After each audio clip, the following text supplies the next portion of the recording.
जय हिंद देशवासियों, आप देख रहे हैं एनजीओ न्यूज। सर, क्या आप बता सकते हैं अलीगढ़ की बेटी संतोषी के कातिल अभी तक नहीं पकड़े गए हैं, यहाँ धरना प्रदर्शन चल रहा है, तो आप सरकार से क्या उम्मीद करते हैं और इनके माता पिता जो यहाँ परेशान हाल में बैठे हैं तो उनके बारे में आप कुछ कहना चाहेंगे? नाचिद गुलजार अहमद, आम आदमी डेवलपमेंट एंड इम्प्रूवमेंट सोसाइटी का नेशनल प्रेसिडेंट हूँ। मुझे बड़ी शर्म आ रही है प्रशासन के पेज खोलने में कि जब सादिया का दिल्ली जैसे कांड का कोई मामला साफ तरीके से उजागर नहीं हुआ तो इस बच्ची को क्या इंसाफ मिलेगा। और ये जो लोग यहाँ पर संतोषी की माँ बैठी हुई हैं, मैं इनकी बेटी को अपनी ही बेटी के समान समझता हूँ। बस इनका दर्द उतना नहीं बांट सकता कि दुनिया का कोई इंसान माँ का दर्द नहीं बांट सकता। तो मैं अब भी प्रशासन से अनुरोध करूंगा कि कम से कम शर्म आनी चाहिए कि आज हमारी बहन बेटियां महफूज नहीं है। यहाँ तक कि मैंने ये देखा मुस्लिम परिवारों में काफ़ी लोगों ने बच्चियों को एडमिशन इस सीजन में नहीं कराई, इसी दहशत और डर के मामले में कि अब शासन प्रशासन से भी भरोसा लोगों का उठ चुका है। मैं गुजारिश करूंगा प्रशासन से कि चंद घंटों के अंदर 72-73 घंटों के अंदर अगर ये खुलासा कर दें, वरना सारे राजनीतिक और सामाजिक संस्थाएं मिलकर इस अभियान को आगे बढ़ाएंगे और अलीगढ़ में ईंट से ईंट बजा देंगे इस मसले को सामने रखते हुए। सर, हमारे पास एनसीआरबी के डाटे के मुताबिक 88 केसेस रोजाना होते हैं इस हिंदुस्तान के अंदर। सरकार उस पर भी कोई एक्शन नहीं ले रही है, तो आप इसके बारे में कुछ कहना चाहेंगे? सरकार तो ये बता रही है कि क्राइम इतना कम हो गया है योगी सरकार के अंदर कि पहले से बहुत कम हो गया। इस पर डाटा इसके विपरीत है, ये तो सबको मालूम है। लेकिन सर, सरकार तो कहती है बेटी बचाओ बेटी पढ़ाओ, तो क्या इस तरीके से हमारी बेटी बच रही है यहाँ? जैसे हमारे प्रधानमंत्री जुमलेबाज है ना, उन्हें जुमलेबाज में से एक ये जुमला है हमारे प्रधानमंत्री जी का। ठीक है सर, आप हमें संतोषी की माँ से मिलवा सकते हैं क्या? बिल्कुल मिलवाऊंगा, बुला लीजिए उन्हें। बहन, आप बताइए आपकी बच्ची के साथ क्या क्या हुआ? हाँ, आप कुछ कहना चाहेंगे इस बारे में? मैं बेटी की प्रेमवती मेरा नाम है और हमारी बेटी के साथ इतनी दरिंदगी के साथ रेप और हत्याकांड जाकर कोई ज्यादा दर्दनाक कहा है सकता। और इतने इस सरकार में गुंडे माफिया टूटे भाई ताकि कोई ठिकाने की बात नहीं। मोदी जी कहते हैं कि बेटी बचाओ बेटी पढ़ाओ, लेकिन उनका नारा गलत है। उनका बेटियां बचाओ बलात्कार कराओ। शासन प्रशासन और इन बेटियों की सुरक्षा ना कर पा रहे और हम लोग इतने परेशान हैं और हम 4 दिन से यहाँ धरना लगाए बैठे और प्रशासन हमें आश्वासन पर आश्वासन दे चलो जा रहा और हमारी कोई सुनवाई ना हो रही।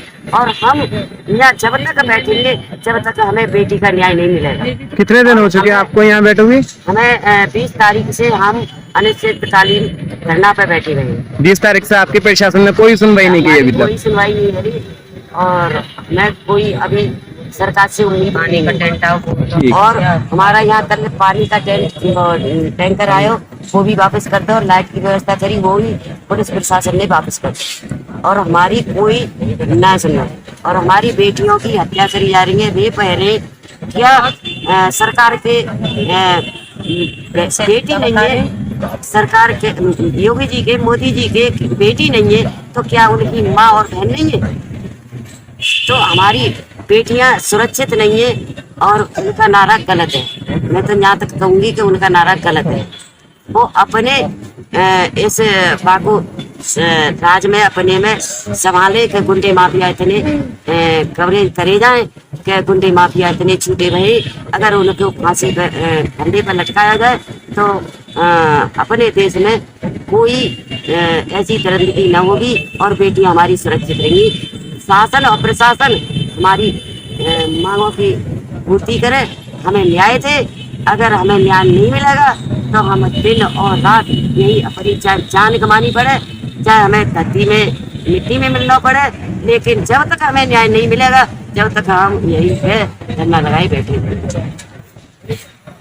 जैसा कि आप देख रहे हैं एनजीओ न्यूज से हमारे यहाँ और भी बहुत लोग हैं। एक केस इससे पहले दिल्ली में भी हुआ था शासन ने उस पर भी कोई कार्रवाई नहीं की। और अभी यहाँ इन लोगों को खाने पीने की जो व्यवस्था थी पुलिस प्रशासन ने, अलीगढ़ की पुलिस प्रशासन ने उसको भी खत्म कर दिया है। तो देखते रहिए हमारे साथ NGO news national ground operation.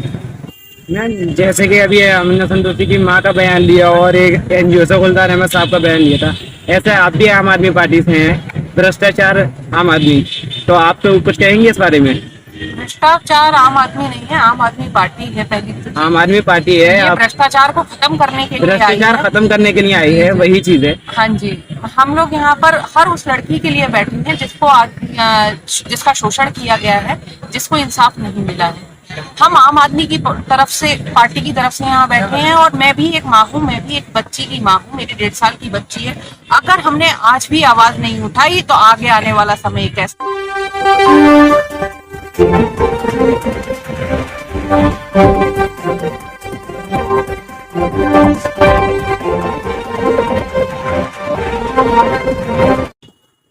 उसको फांसी दे दी जाए तो अगले दिन से बलात्कार होने बंद हो जाएंगे। आप बताइए, कोरोना आया, मास्क लगा लीजिए, नहीं तो जो है हम चालान हो जाएगा। चालान के डर के मारे आदमी ने मास्क लगाने शुरू कर दिए। तो क्या एक बलात्कारी को अगर हम फांसी की सजा देंगे खुलेआम, तो क्या बलात्कार बंद नहीं होंगे? ये बात होती है कथनी और करनी की। एक बेटी की माँ, एक बेटी का पिता जो है वो जानता है कि बेटी का दर्द क्या होता है। तो आपको क्या लगता है हमारे हिंदुस्तान के किसी भी कोने में बेटी सेफ नहीं है? कहीं भी सेफ नहीं है। सरकार बेटी बचाओ बेटी पढ़ाओ का नारा लेकर आने के बाद भी ये इस नारे के साथ यहाँ आई थी कि बेटी बचाओ बेटी पढ़ाओ। यहाँ तो ये हो रहा है, बेटी बचाओ, बलात्कार कराओ, मुआवजे में हमसे पैसा ले जाओ, मुंह बंद करने का हमसे पैसा ले जाओ। प्रशासन और शासन पीड़िता के परिवार के ऊपर प्रेशर बनाता है कि चुप हो जाओ, किसी तरीके से चुप हो जाओ, किसी भी तरीके से।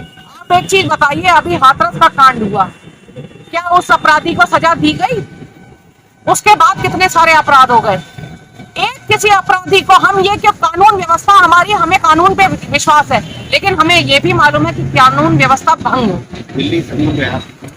जैसे कि आपने कहा कानून व्यवस्था बिल्कुल बंद है, तो इसमें सरकार बार बार कहती है कि हम तरक्की पर आए हैं, स्मार्ट सिटियां बनाने आए हैं। स्मार्ट सिटी के नाम पर आप देखिए कि ये स्मार्ट सिटी का एक अम्बेडकर पार्क है, इसमें एक लाइट की व्यवस्था नहीं है। कल प्रशासन से हमने यहाँ के महापौर को फोन करके यहाँ पर पानी की व्यवस्था करवाई कि पानी की यहाँ व्यवस्था नहीं है, पार्क में एक नल नहीं है, पानी की व्यवस्था करें। पार्क में एक लाइट नहीं है, महापौर ने यहाँ पर पानी का टैंकर भेजा, महापौर ने लाइट वालों को भेजा। शाम हो गई सुबह से कह के यहाँ पर शासन क्या पुलिस कर्मी खड़े थे, उन्होंने भगा दिया कि ना यहाँ लाइट लगेगी ना पानी होगा। ठीक है मैम, धन्यवाद। क्या यहाँ पर अगर पानी नहीं है तो हम बैठे नहीं है, लाइट नहीं है तो हम बैठे नहीं है? आवाज उठानी होगी, एकजुट होना होगा।